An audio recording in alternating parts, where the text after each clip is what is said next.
Good morning, everyone. Welcome to today's webinar, The Spotter's Job, Setting the Pace for the Operation. My name is Sarah Bolton, and I am the Marketing Manager here at Blue Ridge Services, and I will be today's webinar moderator.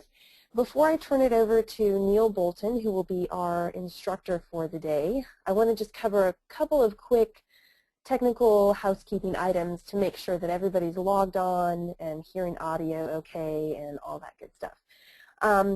So you should see a GoToTraining control panel, and if you don't see the full control panel, you can click this little yellow button right here with the arrow and it will open up your full control panel. And we'll just go over a couple of quick things that will help make today's experience a little bit easier for you. So you should either be listening and speaking through your computer's mic and speakers, or you may have called in via your telephone. If you did call in via your telephone, just make sure that you've put your audio pin in. It allows me to unmute you and mute you if you want to ask questions at any point throughout the presentation. If you don't know what that audio pin is, you can send me a chat, and I'll go over the chat box in just a second, and I can help you figure that out. Neil wants today's presentation to be really interactive and customized to you and your unique facility. So if you have any questions or comments throughout today's presentation at any point, please don't hesitate to jump in. And there are a couple of ways you can submit questions or comments, and we'll go over that in just a second. But please, we want this to be very interactive, and we want you guys to walk away with some really valuable information today. So a couple of ways you can submit questions or comments. The first way is through the chat box, and it will be on the very bottom of your control panel. And you can just type a message in. You can send it just to me, or you can send it to the whole group. There's some options in the little drop-down box that you can pick. The other way is you can, you'll see a little hand icon next to your control panel. If you click that button, it essentially raises your hand next to your name, and I can help Neil find a pause and unmute you, and you can ask your question to the whole group. We will also do a Q&A at the very end of today's presentation, so if you want to save your questions till the end, that's fine as well. So you can download the materials, the handouts for today. As soon as I finish with this presentation, I'm going to get those loaded up so you can download those today. They will also be sent out after today's webinar with a recording of the webinar today. So if you don't get a chance to get those handouts, no worries, you'll get them in a follow-up email. This is for anybody who's having audio issues. If you can't hear me, send me a quick message in the chat box, and I will try to help you get your audio set up after I finish the introduction. If you see a timer in the middle of your screen, it's just telling us how much time we have left today. You can just use your mouse to click the edge of it and drag it out of the way in case it's blocking the screen. And finally, if you are interested in receiving continuing education units for this webinar, please just shoot me a quick email and I can help you get that sorted out. It's Sarah, S-A-R-A-H, at blueridgeservices.com. So I'm going to go ahead and get things turned over to Neil Bolton, who will be our instructor and presenter for today. So Neil, I unmuted you, and you should be... Okay, you should see my screen pretty quick. Let me know when you do, and we'll get started. Okay. So we're good? I'm not seeing it quite. There we go. All right, okay. You are live. All right. Good morning, everyone. Today we're going to talk about the spotter. Not all landfills use a spotter, but for those that do, this is the class to talk about how your spotter is functioning, how your spotter can help set the pace for your operation, how we can keep your spotter safe. It's a very dangerous location. So as we go through here today, as Sarah mentioned, we may have some questions that come up as we go along, and that's fine. We'll go ahead and answer those as we go. We'll also have some question and answer time at the end of the webinar, and we won't stop until all the questions are answered. So if you have a few, or someone in your group, if there are several of you listening today and you have some questions, this is a time to talk about that. So again, Sarah is going to be our moderator. She'll keep things organized and make sure that I'm not missing any buttons or messages out there. My name is Neil Bolton. I have about 36 years experience in landfills and heavy construction, and have worked all over the U.S. and Canada and some overseas. So again, today we're going to be talking about spotters. We're going to start with a poll question where we poll the audience. This is all anonymous, but it just gives us a feel for who is involved today in the course. So the question is, do you have a spotter? And so if you could just answer this question, Sarah will give you, time to do that. Sarah, if you want to go ahead and open that poll, we'll see what's out there.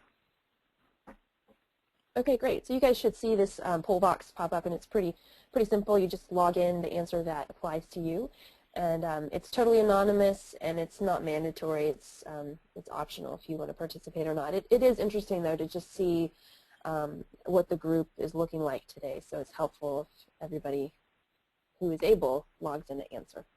So we're at about 75%. I'm going to give everybody a little bit more time in case you want to get an answer logged in.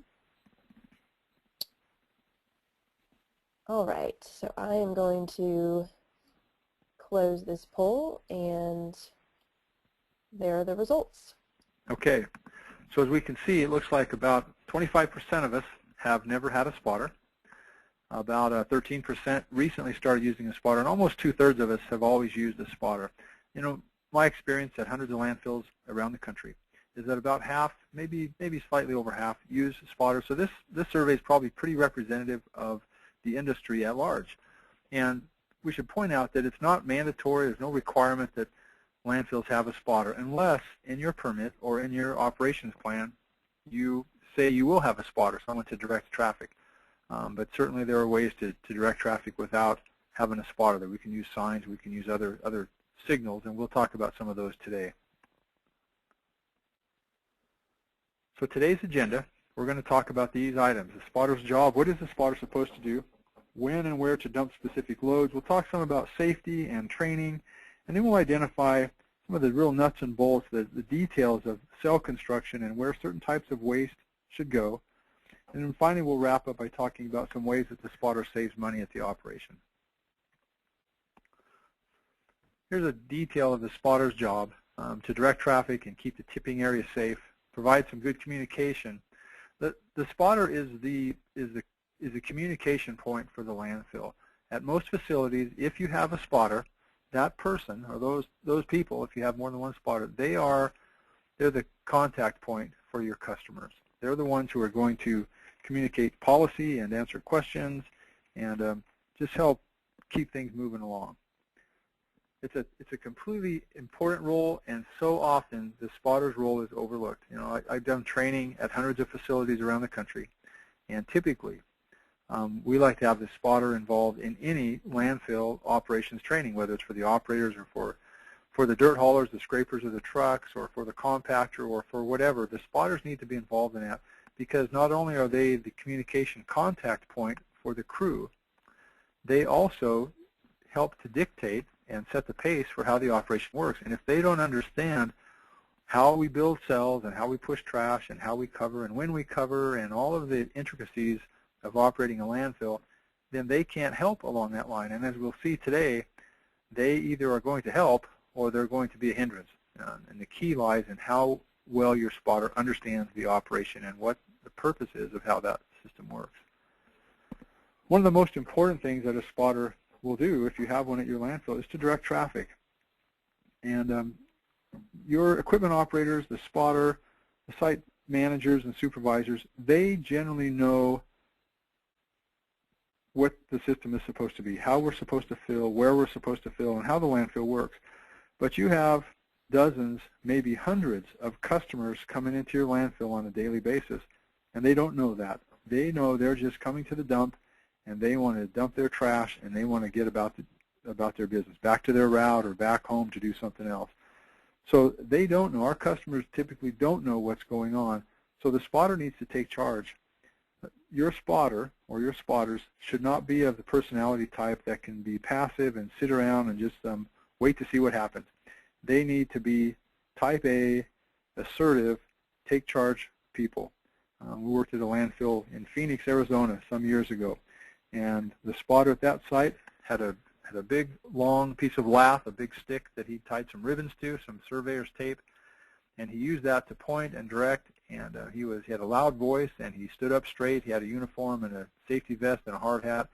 But I tell you what, when you came into that site and he told you where to dump, there was no question about who was in charge. And that's what you want to have. You want a spotter to be assertive so that they take charge of the operation and the customers know what they're supposed to do. Also, we had a webinar last month where we talked about customer service and public relations, and one of the points that we made there is that the spotter and the gate attendant, but often the spotter more than anyone else, is your public relations person for the landfill.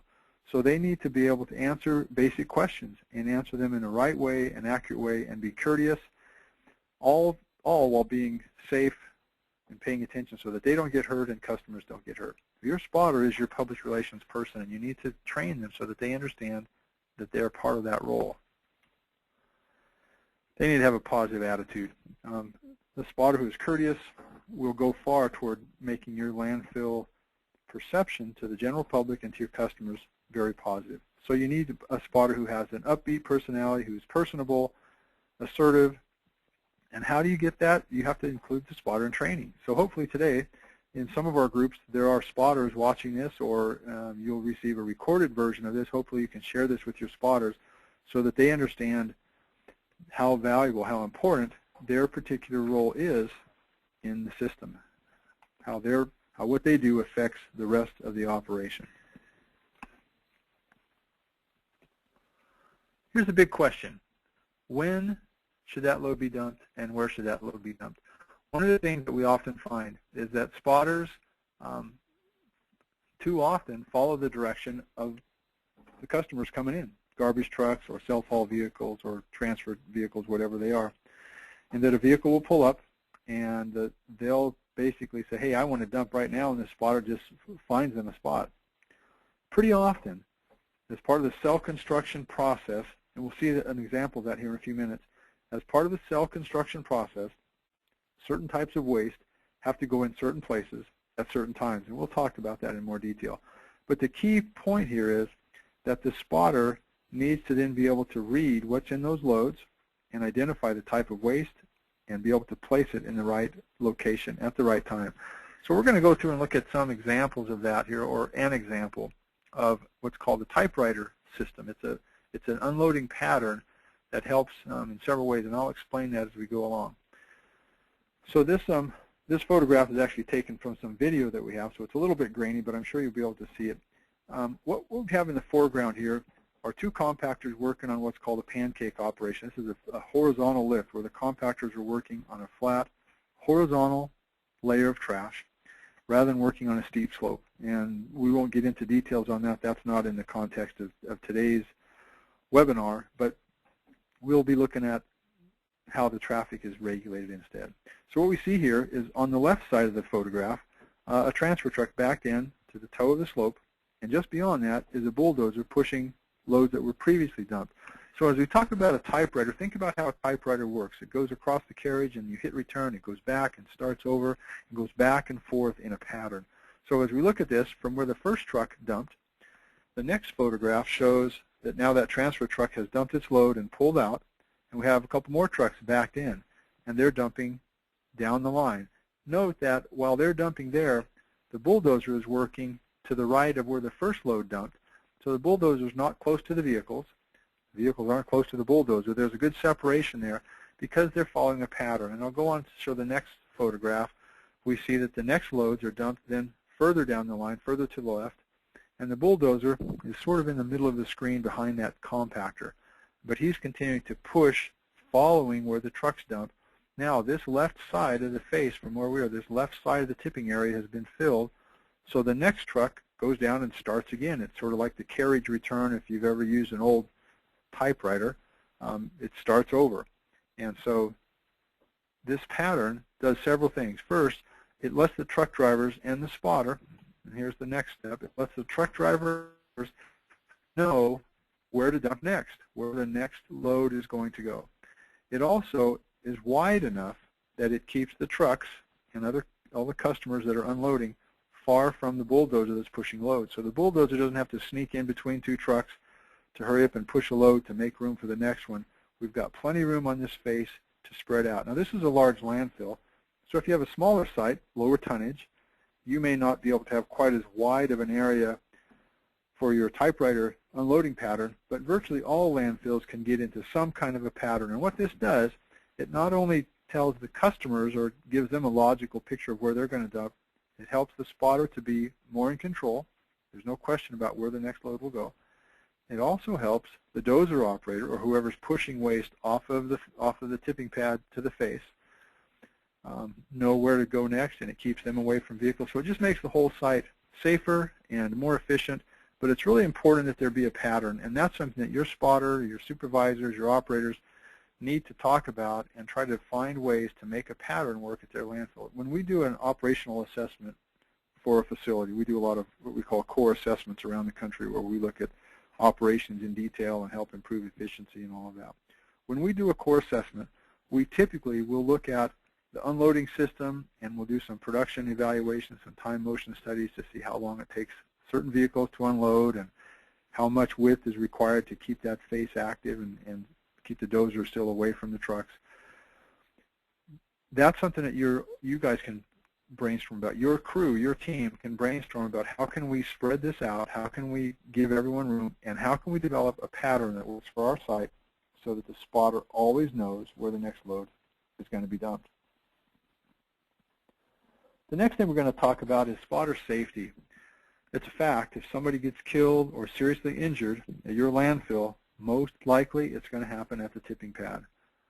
I do quite a bit of expert witness testimony, and a good number of the cases that I'm involved in involve incidents that have happened at the tipping pad. Someone was killed or someone was seriously injured by being run over by a tractor or a truck because we had somebody on the ground. This is a good rule of thumb for me, and I always look for this.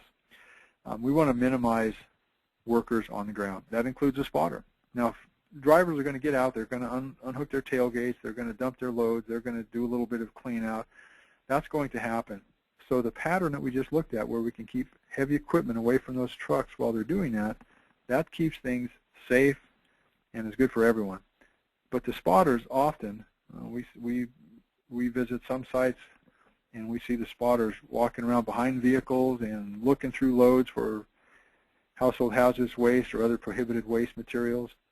They're back behind trucks backing them up, and that's always a bad idea. We're strongly recommending that spotters be kept out in front of the unloading operation, and we'll get into some details about how to do that safely in just a few minutes. But first, we have a second poll question.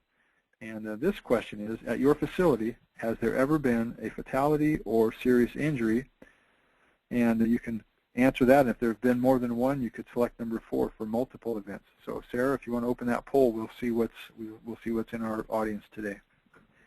Okay, great. So you guys should see the second poll box pop up. And I'll give everybody, plenty of time here to get an answer logged in. And like I said before, it's totally anonymous and it's not mandatory. But it is interesting to just kind of see where everybody's at today.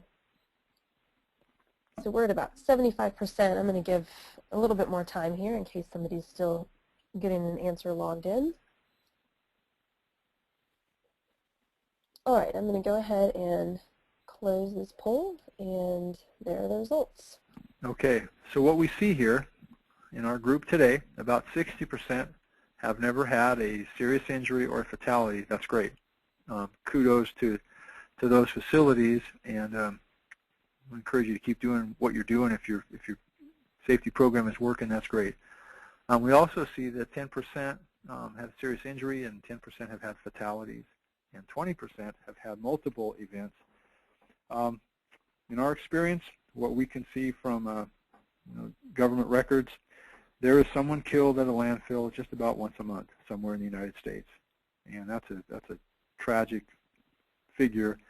And the fact is, most of the time, those could be prevented, and they're typically a result of just a chain of events of things not being done properly. Usually it's not some major catastrophic act of God that causes that, a lightning bolt or an earthquake or something that tips a tractor over. Typically, most often, they are just a random chain of events, a perfect storm, if you will, of things that should have been done right, that were ignored or done mistakenly or just maybe not done at all, and they all tied together and led to an event, led to some injury or a fatality.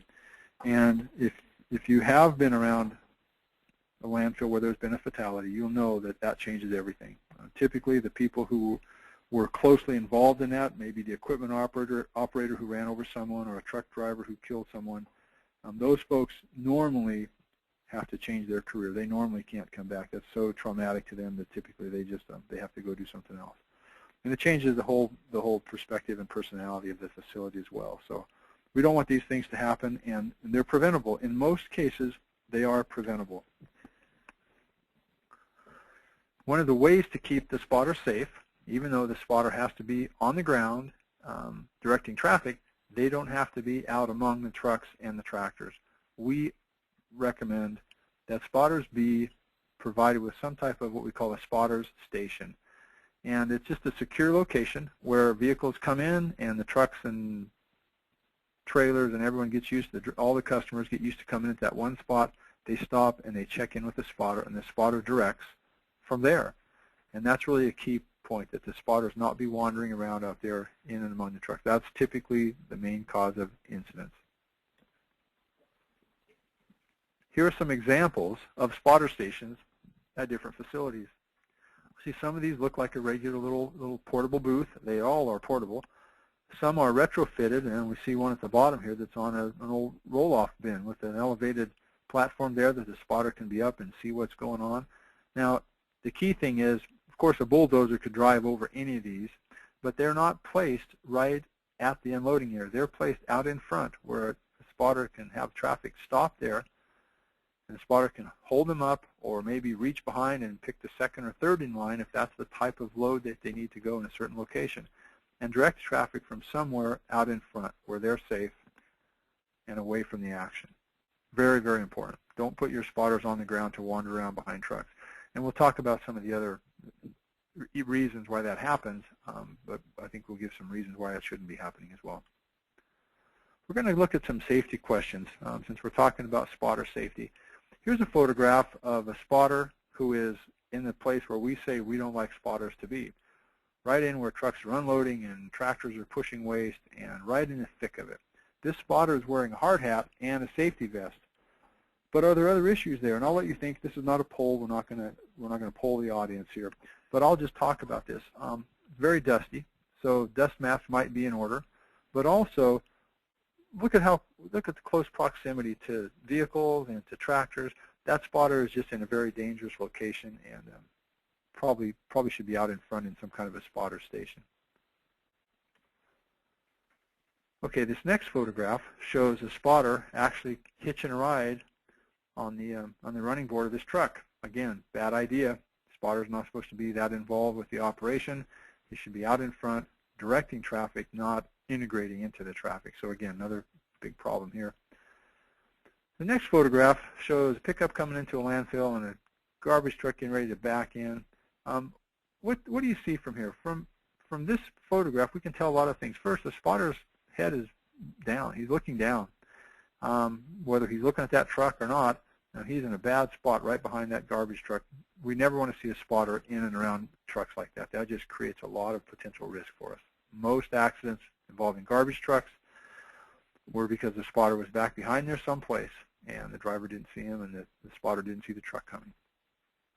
Here's another one. Suppose you are a spotter at a landfill and you have this view of the truck. Big problem. First off, you shouldn't be behind the truck. The spotter should be out in front where he can direct traffic from a safe location.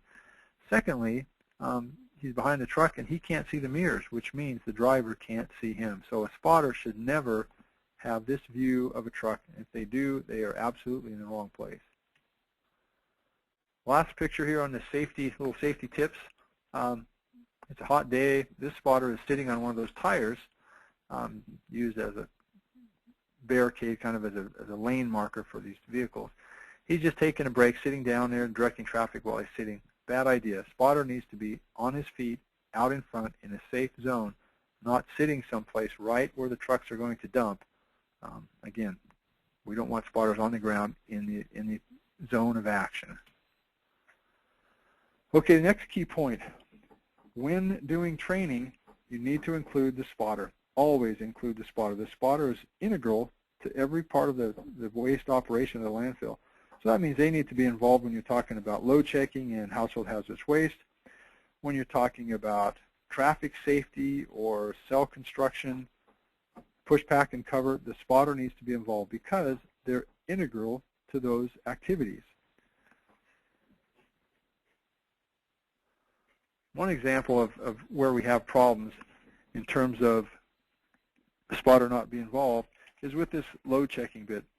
Load checking is something that's required at all landfills, and typically the load check program includes signs at the front gate and the scale attendant verbally asking, do you have liquids, do you have any other prohibited waste?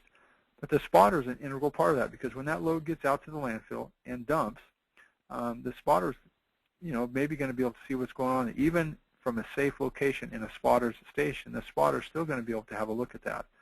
And so we want the spotter to be part of the load checking program, but we don't want them to be out in a vulnerable place doing that. We'll talk more about that in just a minute. The spotter also needs to understand the actual cell construction process. Typically, a skilled landfill compactor operator is identifying and carefully weighing the different type, not weighing physically, but evaluating the different types of waste material that come into the landfill. Is it dry waste? Is it paper material from an office complex where we've got a front loader servicing a bunch of offices? Is it a wet front loader load from a route that services restaurants and hotels? And typically, a compactor operator, when building a cell at a landfill, a daily cell or a pancake cell at a landfill, will be on the lookout for different types of waste and how to blend those and use those to maximize the compaction of the waste. For example, a load of office paper that's dry paper is hard to compact, tends to create more litter as it's processed. But if blended with a wet route truck load, say from restaurants and hotels, then that paper then gets some moisture in it. It's easier to pack. It doesn't blow around as much. And so throughout the day, the process of cell construction is an ongoing evaluation by the compactor operator, maybe by the dozer or whoever's pushing that load up to the compactor, to evaluate the types of waste, where they should go in the cell. Also, some cells are constructed so that maybe the left side or the right side is built first. So we'll start building on one side during the day and we'll work our way to the other side. As that gets finished, the operators will be looking for good packer truck trash to put on the finished side of the cell to finish that off, because that good wet, homogeneous load of trash is easy to pack. It's easy to create a nice smooth surface. So the spotter is going to be on the lookout, hopefully, for those types of loads too, so that they are actually put in the right place. Here's an example of that. Here's some packer trucks. These trucks bring in waste that can be easily compacted. It provides a nice smooth waste surface. It's easy to cover. So the spotter has to recognize, after these loads come in, they need to go in the selected right location so that they're at the right part of the cell. Conversely, roll-off trucks and contractor vehicles typically have bulky material that's hard to compact and it creates a rough surface. These are not the loads that you want to put on the finished side of the cell as that cell is being corrected. The spotter needs to know that. It needs to understand what the cell construction process is. And then you have some vehicles that are just going to be slow to unload. You know, that's self-haul vehicles or large vans, maybe from a department store, Kmart or Walmart or Costco or something like that. If they're large trucks and they have to be unloaded by hand, they're going to be parked in that location for a while. So the spotter needs to pay attention to put those in a location where they won't block the rest of the operation if it takes them 30 or 40 or 60 minutes to unload. When we talk about cell construction, a couple different processes. One is just a typical, what we'll call a traditional process of cell construction, where trash is dumped at the bottom, it's pushed up onto a slope, and then every day, at the end of the day, that cell is covered. Again, with these types of operations, a traditional cell construction system, normally there'll be one part of the cell that's completed and ready for cover, and another part that's still in process.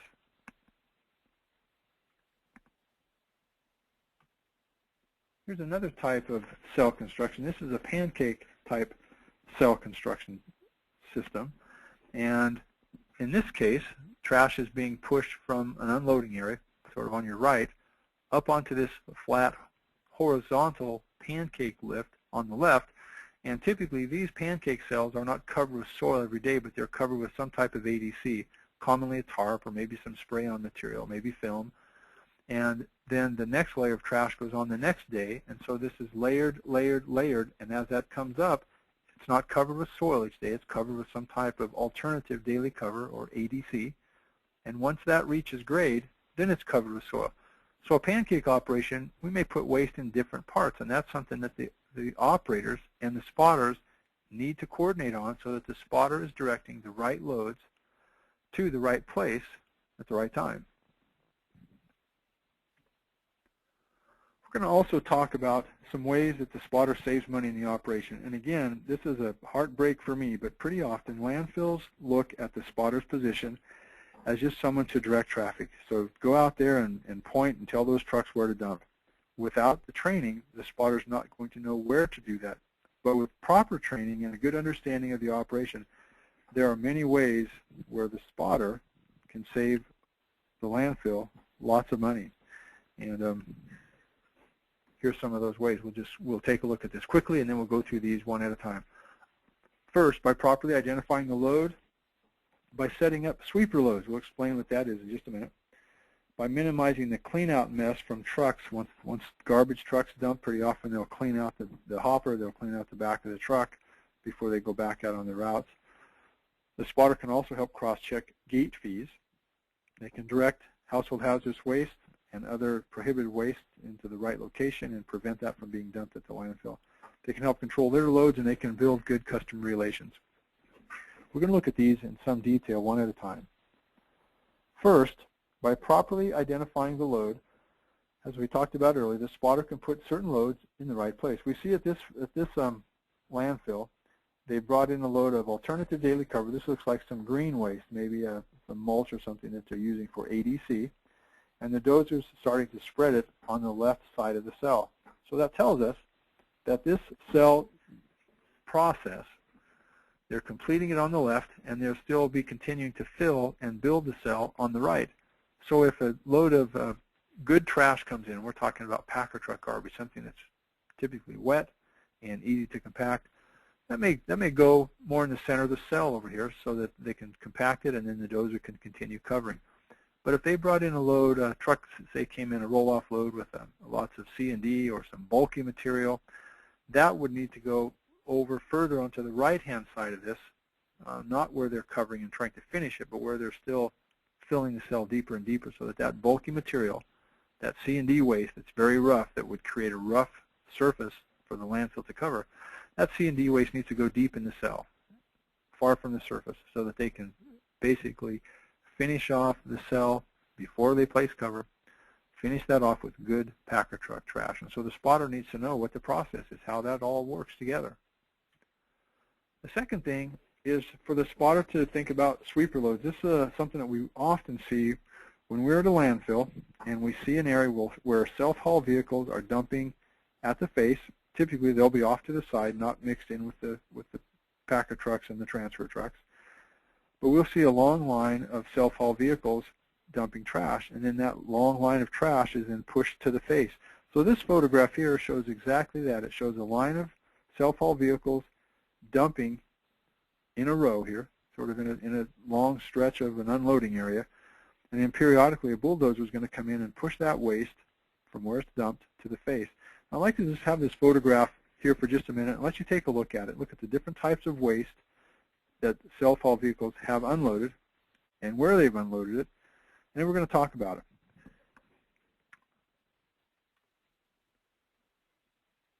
So what we see out here, at the furthest end of this load are some shingles, some broken tile, and then we see some brush.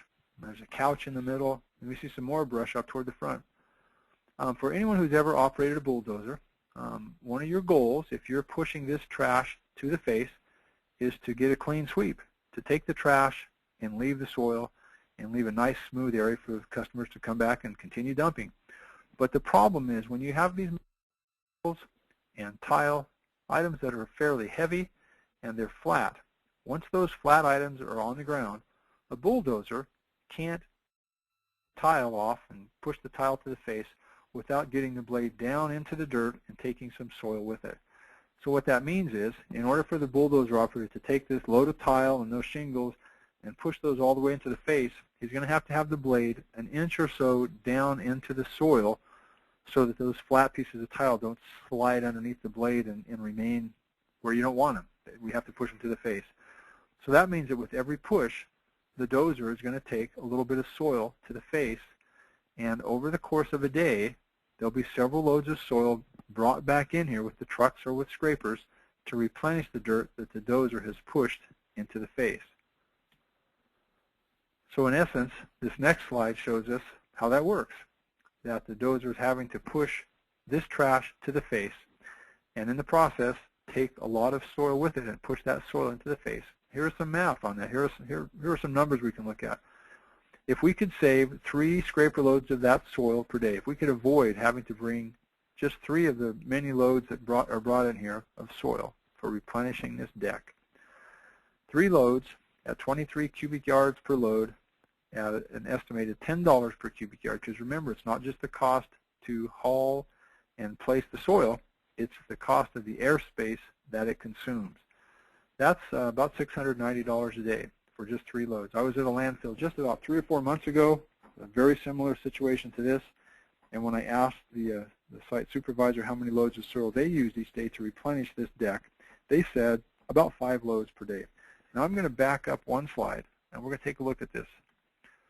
What if the spotter, knowing all of this, was to watch those loads as they come in, and when he saw a load of tile or a load of shingles, he waited until there was a slot open very close to the landfill face in the background, and he dumped those loads close to that face, rather than clear out on the end where they have to be pushed maybe a couple of 100 feet. And then what if the spotter identified those loads of brush that came in, the green waste, and put those closer to us, furthest from the face? Then when the dozer operator came in to push, he could keep the blade a couple of inches above the soil and push and use the brush loads as a broom to sweep those loads into the face, and in the process the brush would sweep that tile and those shingles very effectively without the dozer blade having to get down in the soil.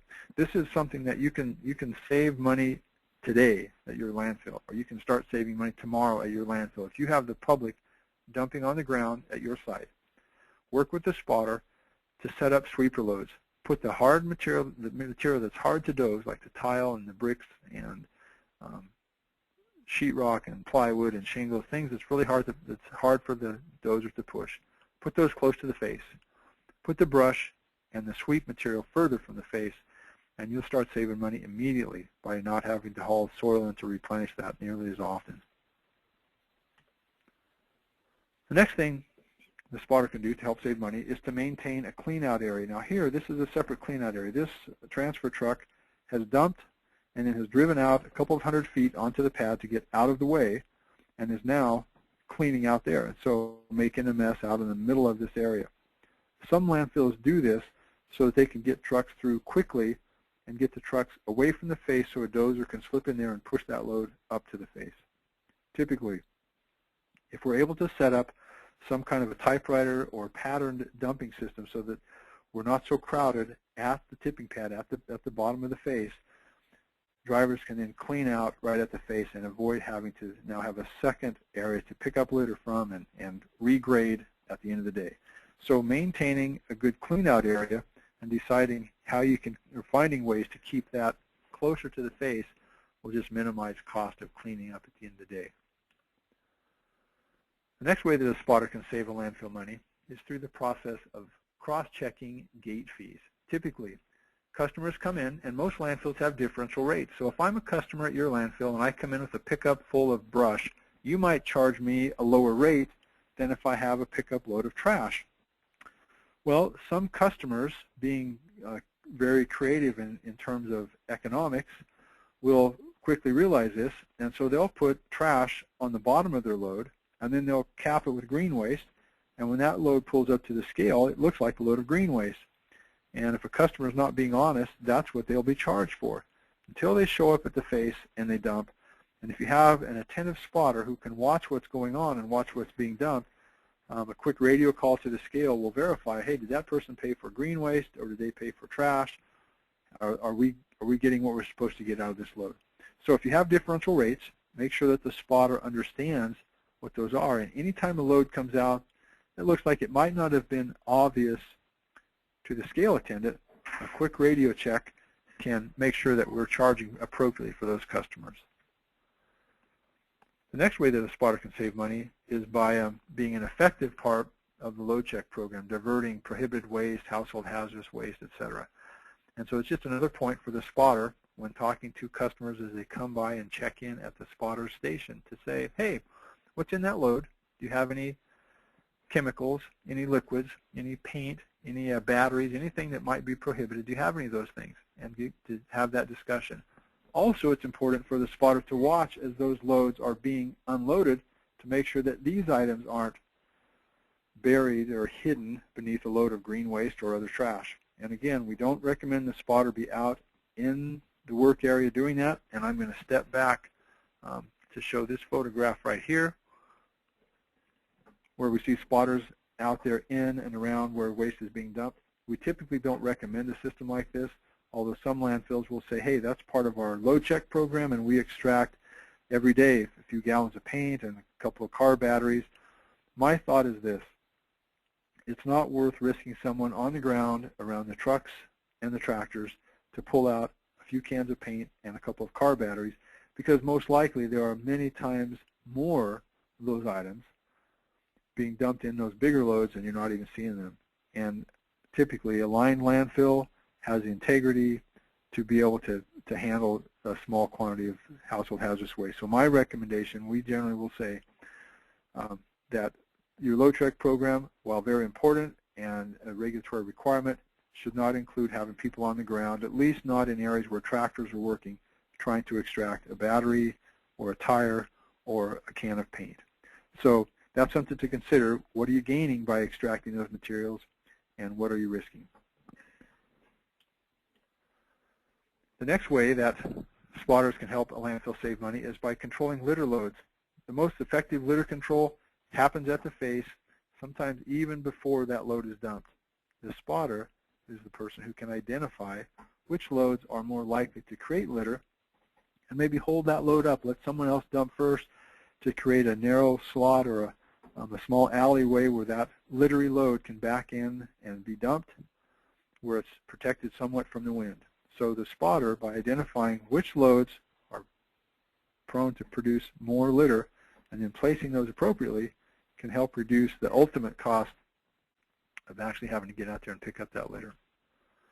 The last way that a spotter, certainly not the last way we're going to talk about, there are many more ways, but the seventh way in our presentation where the spotter can help save money is through good customer relations. And you might think that's sort of silly and wonder, how could good customer relations and good PR help us save money? Well, if your landfill is ever going to anticipate or expects to have to put in a different facility, maybe you're going to put in a composting facility, or maybe you're going to put in a landfill gas collection facility, or maybe you need an expansion, or maybe you need to modify your entrance area, so you need to change and get any public approval for any of those kinds of things. Well, that public approval is going to hinge on what your image is in the community. And over the course of years, your spotter will talk to thousands and thousands of folks from your community, and the way they present themselves, how they handle interaction and communication with your customers, is going to play a huge role in how your landfill is perceived and ultimately how successful it may be with some of those changes that you might want to make. So don't forget and don't underestimate the value of having good customer relations, and remember that the spotter is the person who's going to be doing that for you. They take a big lead in your public relations. So we talked about landfill operations. The spotter also has to understand, as we've talked about before, the entire process of cell construction, whether you're building traditional cells, whether you push uphill or downhill, whether you build pancake cells where you put trash in one thin layer at a time, day by day, and then you don't cover with soil until that pancake stack reaches grade, regardless of how your operation runs. The spotter needs to understand that process in great detail, every bit as well, and in as much detail as your equipment operators understand the process. The spotter has to be working closely with equipment operators. There should be radio contact or some kind of a good hand signal system, some means of the spotter controlling and communicating with the equipment operators, not controlling them, but communicating with them. Now we see a photograph here of this spotter standing behind a truck. We see a dozer blade on the right-hand side of that picture that's just starting to come into play and push. Bad location. So the spotter doesn't need to be there in order to communicate well. The spotter can be out in front in a spotter station, safely away from all this truck, tractor activity, and still closely communicate with the dozer operator or whoever's pushing trash from where it's dumped to the face. For example, it may be near the end of the day and you're getting ready to close that cell out, and here comes a load of C&D material, the bulky material we talked about earlier.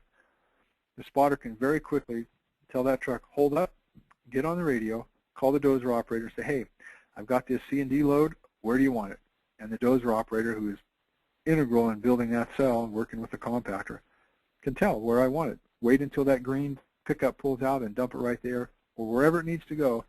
But that detailed, close communication is vital to be able to make things work for the landfill operation. I'm going to talk about customer safety as well.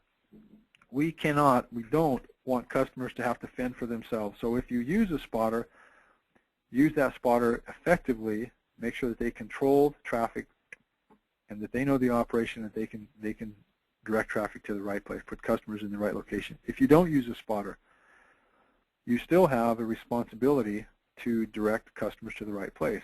So whether that means you use lots of signs or you have a system, we see some landfills that will put a pile of dirt on the left-hand side and the right-hand side of the unloading area, so when the trucks show up that day, they know where to dump. We see other facilities where perhaps trucks actually come in and start dumping before the operators get there. Sometimes it's an early morning round, and the early route trucks will come in and dump before the landfill crew shows up. So we'll see the landfill crew sometimes park the compactor on one side of the tipping area and the dozer on the other with the blades facing inward, and the drivers are just trained and quickly learn to dump their loads between the blades. We also see sometimes landfills using large tires, and we saw some photographs of that earlier. Large tires like scraper tires or off-road truck tires placed around the tipping pad to be able to give some direction and let truck drivers know. We sometimes see those tires painted different colors, so that if there are different types of waste, there may be green waste, there may be soil, there may be packer trucks or transfer trucks, we might see different colored tires used in pairs to identify a certain load goes here between the red tires, another type of trash goes between the white tires. You can get as sophisticated as you want and as sophisticated as your customers can understand. And some landfills that don't use spotters, and many that do, will find other creative ways to help direct traffic into the right place. The spotter has a huge responsibility to keep things safe at the tipping pad. So in addition to understanding the operation, the spotter has to be alert to every load and actually the personality and attitude of almost every driver to make sure that they're handled safely. Important to note, unless otherwise instructed, the spotter is not law enforcement official. The spotter is not part of the law enforcement team. So spotters don't arrest unruly drivers, and they don't try to subdue them. They just try to pacify them if they can speak with them and get them to dump in the right place. If not, they need to be calling a supervisor, or if it's very serious, call 911. But keep in mind, the spotters are not responsible to enforce law. They just direct traffic and try to communicate what the policies are to the customers. If you have a difficult customer, and if there are any spotters in this group today, they will acknowledge that yes, it happens, and yes, frequently we have customers who don't want to listen to instructions. They figure they're at the dump, they're going to do what they want, and that's the deal. So when that happens, spotters need to just step back and keep themselves safe, and contact a supervisor. We strongly recommend that your landfill have training for spotters so that they specifically understand how to handle difficult customers. And of course that training would include the gate attendants and operators, anyone who might interface with potentially difficult customers, customers who are drunk or stoned or angry or some other way going to be unruly. You know, it all comes down to communication. In the end, that's what the spotter is trying to do. He's trying to communicate the policies and the rules to the customers. So take a look at these photographs here. What do you see different? We've got a spotter on the left with a t-shirt and a blue ball cap. We've got a spotter on the right with a white t-shirt, but a safety vest and a hard hat. These two spotters are communicating two completely different things. So being professional, dressing sharp, and looking like you're in charge basically communicates that message sometimes better than the words that you say. Spotters need to be visible. And again, we recommend that the spotter be in a safe location, some kind of spotter station out in front of the operation, not back by the tractors, but they still need to be visible. They need to be wearing, we recommend, hard hats. A lot of folks say, you know, hard hats aren't required by OSHA for landfills, and that's true.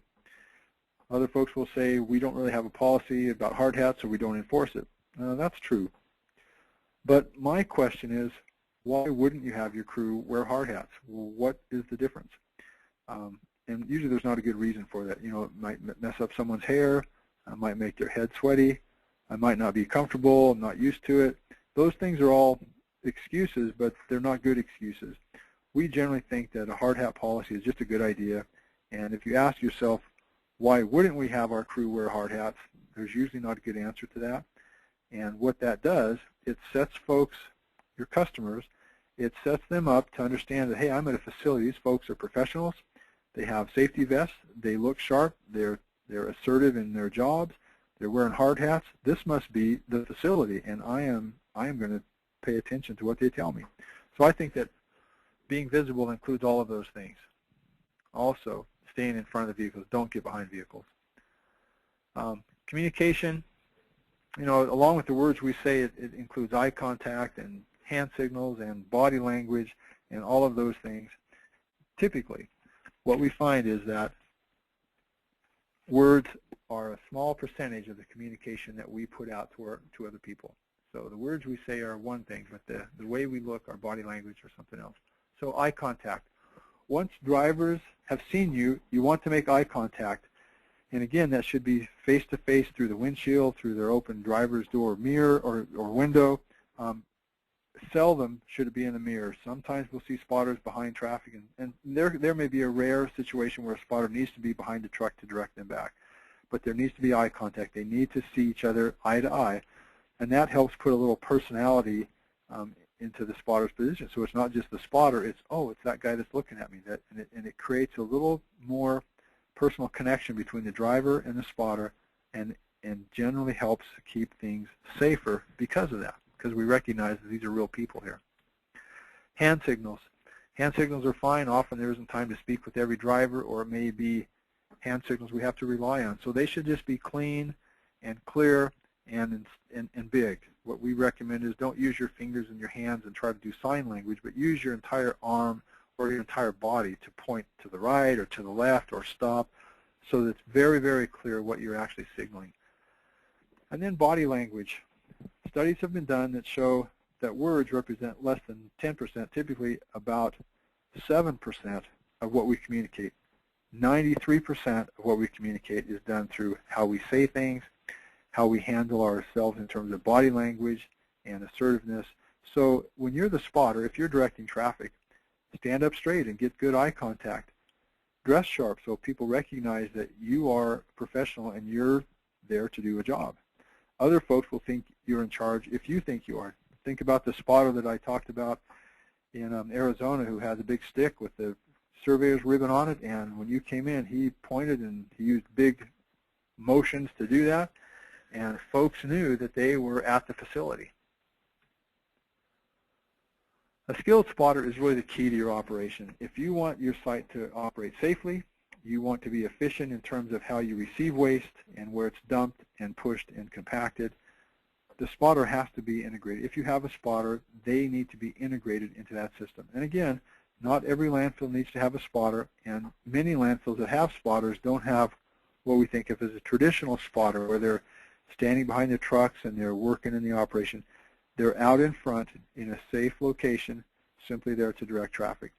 Typically, we'll see a very small landfill with a little traffic. They may not need a spotter. They may be able to have one of the equipment operators just step out the door, and from the deck of the tractor, direct someone where to dump. And that's all fine. At very, very busy landfills, having a spotter out in front to hold certain loads and direct other loads to the right place at the right time, that's pretty important. But the key is include your spotter in your training. Treat that person as an integral part of the crew, because in fact they are. So we're going to wrap up here. I started the clock a little late, and so we're still got some time on the clock, but we've come close to doing our time here. I want to leave a few minutes for questions, so let's open this up. Do we have any questions about what we've talked about the spotter, or even things we haven't talked about, maybe related to a spotter? This is your chance to ask us questions, or even the audience. If I don't have an answer, and pretty often I don't, we'll open it up, and maybe someone in the audience will have an answer for us. So does anyone have questions about what we've talked about, or how spotters can be integrated into your operation? So just to review quickly with you guys, if you want to use your chat box to ask a question, or you can raise your hand and I can unmute you. So there's a couple ways that you can jump in with a question today. If I could just kind of step back and highlight, the spotter needs to understand the operation, and they need to be able to direct loads to the right place. And there's no problem with the spotter holding up a truck to let the truck behind it come up and dump if it's got a certain type of material that needs to be in a certain place. The other thing, very important, please take this away. If you have a spotter on the ground working by where trucks are dumping and where tractors are pushing, and they're constantly having to move out of the way of these vehicles, get that person out in front, put them in a safe spotter's station, and don't let those folks wander around back by where the trucks are backing in. That's just one of the most common factors in these serious injuries and fatalities.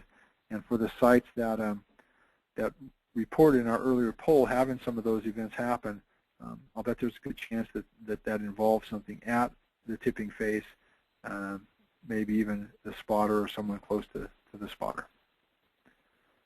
So give another minute or so if you have any questions. And also, I put a slide up here that has my email address and my direct email. Please feel free to contact me, or you can call us. Sarah will be providing contact information with what she sends out. You can see what our websites are here. And we're glad to answer questions. Regularly, we'll call folks back immediately, or we'll get right back to them with an email, and we're glad to answer any questions or send any references that we have. So we just had a question come in about the recording of the webinar, and yes, I will be sending out an email within the next day or so that will have the full webinar recording and the handout. So look for that in the next couple days. Well, I'd like to thank all of you for attending today, and again, if you have questions later on, please contact us. We're real good about getting back to you and trying to answer any questions that you have, or point you in a good direction for a resource for that. So thank you for attending, and all of you work safe, and we'll hope to talk to you again. Thank you. Thank you very much.